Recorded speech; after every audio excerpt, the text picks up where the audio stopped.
Bonjour à tous, donc aujourd'hui je vais vous parler du Galaxy S10 qui sort en fait, qui est commercialisé à partir du 10 avril. C'est un produit qui va arriver en deux formes différentes. La partie flat, je dirais le Galaxy S10 classique que j'ai là entre mes mains, qui va sortir en trois coloris. Donc ici vous avez la version noire. Il sortira également en blanc et en or également à partir du 10. Donc c'est un produit qui arrive en deux formes. Je vais d'abord vous parler de la version classique, puisqu'en fait c'est un produit qui arbore un nouveau design avec notamment des nouveaux matériaux, puisqu'on voit bien au dos du produit qu'on est sur un matériau en verre qui vient donner une allure assez élégante et un sertissage en fait en aluminium qui va venir véritablement finaliser le produit pour donner un rendu élégant et des finitions vraiment parfaites. Donc pour le coup on est sur un produit avec un revêtement Gorilla Glass pour ceux qui connaissent un petit peu, ce qui va permettre en fait au verre d'être particulièrement résistant et d'avoir un produit qui n'est pas fragile, puisque le produit mine de rien, un téléphone on l'emmène un peu partout et donc c'est toujours un petit peu la grande question que tous nos utilisateurs ont, à savoir est-ce que le verre va être véritablement résistant. Donc on a vraiment une solution qui est apportée pour offrir à l'utilisateur quelque chose de vraiment pratique au quotidien. Donc on est sur un écran en Super AMOLED Quad HD, que ce soit sur la version classique ou sur la version Edge qu'on verra tout à l'heure, et une taille d'écran de 5,1 pouces pour vraiment permettre à l'utilisateur d'avoir un véritable confort de navigation. En termes de machine à proprement parler, on est sur un produit assez mieux-disant en termes de savoir-faire Samsung, comme vous devez le connaître en fait sur nos produits. On est sur un processeur octa-core qui est cadencé à 2,1 GHz, donc qui va permettre véritablement à la machine de vraiment être fluide et très bien tournée. On est sur une version d'Android Lollipop, donc la toute dernière en fait qui est sortie il n'y a pas très longtemps, donc en native, avec une surcouche TouchWiz que vous devez connaître, qui est une interface Samsung qui a été épurée et repensée, puisque comme vous pouvez le constater, là je suis en train de naviguer en même temps que je vous montre, on est sur une interface beaucoup plus simple et avec moins d'applications pour vraiment permettre à l'utilisateur de personnaliser ses applications en fonction de ce qu'il souhaite. Si je finis sur la partie aspect du produit, que ce soit sur la version Edge ou sur la version Flat, on est sur un produit qui intègre en fait la charge à induction en natif et qui va permettre en fait à l'utilisateur de venir recharger son téléphone juste en déposant le produit sur un socle et lancer la charge. On a également toutes les fonctionnalités de charge rapide, puisque est intégré dans le pack Galaxy S6 ou le S6 Edge un chargeur spécifique qui va permettre en fait à l'utilisateur de bénéficier d'une charge rapide. Donc après 10 minutes de charge, on va pouvoir avoir à peu près 4 heures d'autonomie.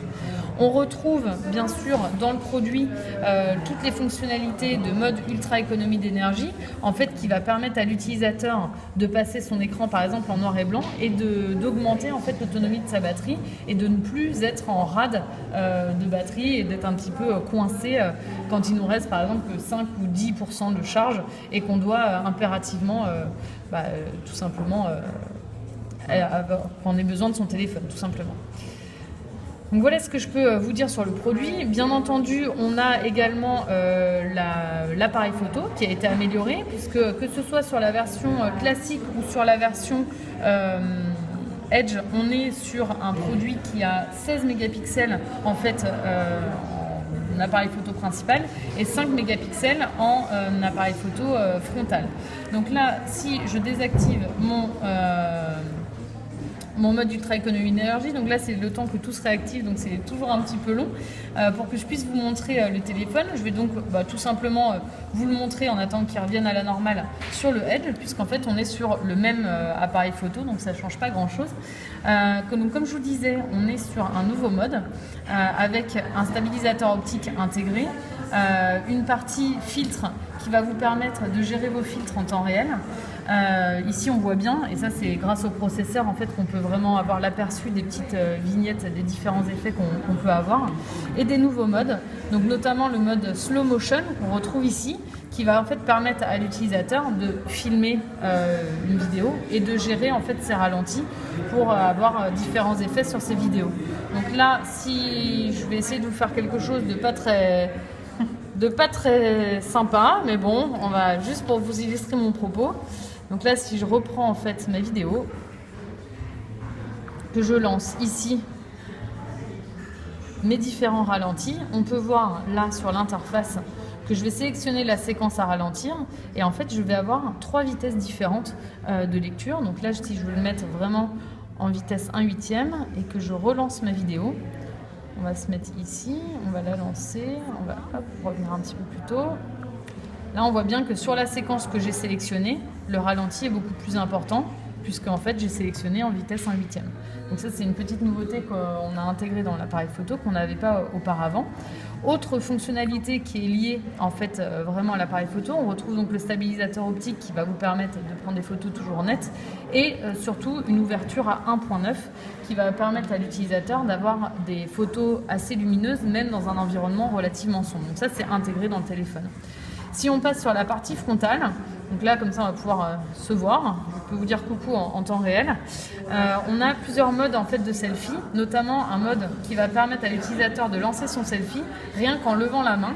Donc je vais aller dans mes paramètres, je vais activer le contrôle par mouvement, donc c'est relativement facile de le mettre en place. Et là, il va identifier ma main et il va nous faire le selfie qui va bien.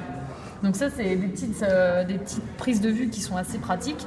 Autre point pour déclencher son selfie, je peux le déclencher juste en mettant mon doigt sur le capteur, ici, cardio-fréquence-mètre, ça va me déclencher ma prise de vue, en touchant sur l'écran n'importe où, ou bien sûr en touchant sur le bouton prise de vue. Donc on est vraiment sur un appareil photo frontal qui permet d'avoir des petites choses anecdotiques. Le capteur Le capteur, donc le capteur ici est à 5 mégapixels en frontal et l'ouverture est à 1.9, que ce soit sur le frontal ou sur le principal. Donc ça, c'est vraiment le petit plus du produit.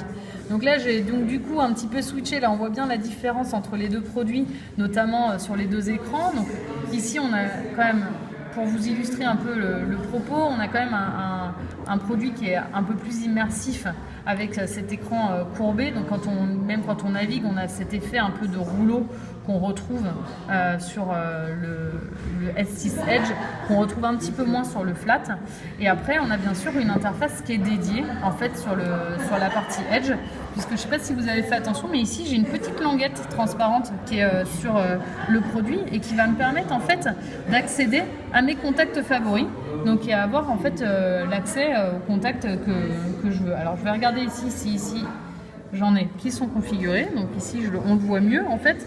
Ici on a un accès direct en fait aux différents contacts favoris, donc je vais pouvoir directement appeler ou envoyer un message directement depuis la petite languette qui est sur le côté. Donc à quoi elle sert cette petite languette? C'est que si je reçois un appel ou un message, je vais avoir une notification de la couleur du contact qui va en fait s'afficher sur le côté de mon téléphone et qui va me permettre de voir directement qui a cherché Amazon ou qui m'a envoyé un message. Donc c'est des petites astuces en fait comme ça qui vont se mettre en place. Autre petite astuce, on a la partie sur le latéral en fait du produit qui fait que lorsque je frotte un peu mon produit, ici je vais avoir une sorte d'horloge de nuit qui va s'afficher. Donc là on la voit bien. Donc on peut couper en fait toutes les connectivités du produit pendant qu'on est en train de dormir et on active juste cette fameuse horloge de nuit qui va nous permettre en fait d'avoir accès à un bandeau en fait qui est personnalisable et notamment ici, donc là c'est les mises à jour, j'ai mes news, j'ai également les mises à jour qui sont dispo et je cherche l'heure que je vous montrais tout à l'heure qui va pas tarder à réapparaître s'il veut bien ne pas me mettre la honte, ça serait sympa. Donc ici je frotte simplement le côté de mon écran et donc là j'ai bien ma météo, l'heure et le jour, la date du jour. Donc c'est des petites astuces comme ça qui permettent en fait d'avoir un vrai usage en termes d'écran latéral.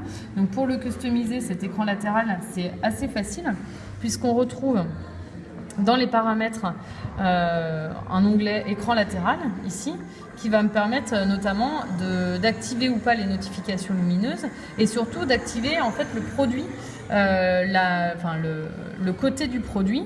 Donc typiquement je vais pouvoir pour les gauchers notamment le mettre soit à gauche soit à droite, donc pour que ce soit vraiment pratique pour tout le monde. On ne peut pas avoir les deux en même temps. On ne peut pas avoir les deux en même temps, c'est l'un ou l'autre. Cela dit, l'intérêt d'avoir l'heure des deux côtés est relativement limité. Si on l'a d'un côté, ça devrait aller, je pense. Donc du coup là on peut avoir accès à tout le panneau de configuration de l'écran latéral. L'intérêt d'avoir un écran vraiment incurvé sur un Galaxy S6 Edge, c'est véritablement la partie immersive en fait du produit qui va notamment sur la partie vidéo avoir un véritable intérêt. Donc là si on prend une vidéo pour vous illustrer mon propos, on voit bien ici. Hop. Voilà, ici qu'en fait les bords viennent vraiment, enfin le bord de l'écran viennent vraiment épouser le côté latéraux du téléphone et donne à l'utilisateur une vraie sensation d'immersion dans sa vidéo, puisqu'en fait on a une vraie sensation de volume. Donc avec l'écran en Super AMOLED Quad HD, forcément le rendu est assez intéressant. Donc voilà ce que je peux vous dire moi sur la partie Galaxy S6. Donc c'est un produit qui une fois encore se décline en deux formes, une S6 Edge avec un écran doublement incurvé et la partie flat, produit qui se décline en 3 couleurs et qui sera disponible à partir du 10 avril. Est-ce qu'on peut terminer sur les tarifs? Bien sûr. Donc si je vous parle un petit peu des prix, donc commercialisé à partir du 10, on est sur un produit version classique aux alentours de 709 €, donc hors abonnement. Moi je vous parle toujours en prix public conseillé hors abonnement, et aux alentours de 859 € pour la partie, le S6 Edge. Pour les versions 16 32 Go. 32 Go pour les deux. Exactement. 64 Go disponibles et 128 plus tard. Alors 64 Go sur la partie Edge et pas pour l'instant sur la partie flat, et 128 sûrement plus tard. Ça dépendra un petit peu de la demande du marché. Ok. Voilà.